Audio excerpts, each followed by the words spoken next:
భారతదేశ రాజకీయ చరిత్రలో ఒక శకం ముగిసింది. కుదేలైన భారత ఆర్థిక వ్యవస్థను ఆర్థిక మంత్రిగా గాడిలో పెట్టిన సంస్కరణల రూపశిల్పి, ప్రధానిగా ప్రగతి పదంలో పరుగులు తీయించిన ఆర్థికవేత్త ఇక లేరు.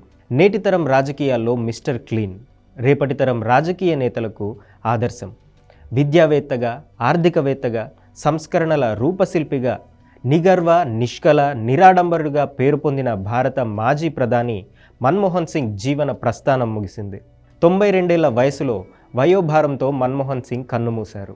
దాదాపు 33 ఏళ్లుగా రాజ్యసభ సభ్యుడిగా సేవలందించిన మన్మోహన్ సింగ్ నిజానికి పుట్టింది పాకిస్తాన్లో. కానీ ఆయన పాకిస్తాన్ పౌరుడా అంటే కాదు. 1932 సెప్టెంబర్ 26న పాకిస్తాన్లోని వెస్ట్ పంజాబ్ ప్రాంతంలో జన్మించారు మన్మోహన్ సింగ్.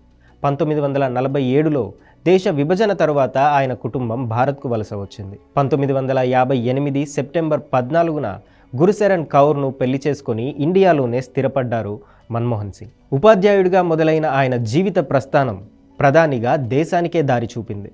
అట్టడుగు స్థాయికి వెళ్తున్న భారత ఆర్థిక వ్యవస్థను తన సంస్కరణలతో గాడిలో పెట్టిన నేత మన్మోహన్ సింగ్. మీడియా నుంచే కాదు, ప్రతిపక్షాల నుంచి కూడా ఎలాంటి ఆరోపణలు లేకుండా ఉన్నారంటే ఆయన ఎంత క్లీన్ పొలిటీషియనో అర్థం చేసుకోవచ్చు.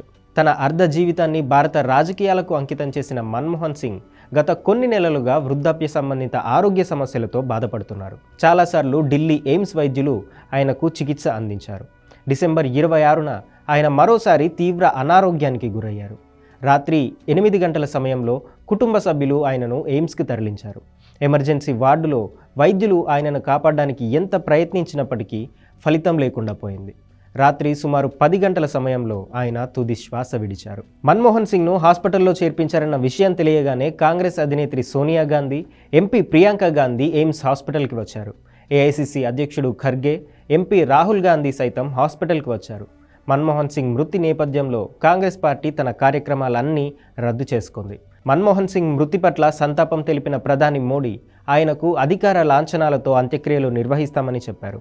కేబినెట్ మీటింగ్ ఏర్పాటు చేసి మన్మోహన్ సింగ్ గౌరవార్థం 7 రోజులు జాతీయ సంతాప దినాలుగా ప్రకటించారు.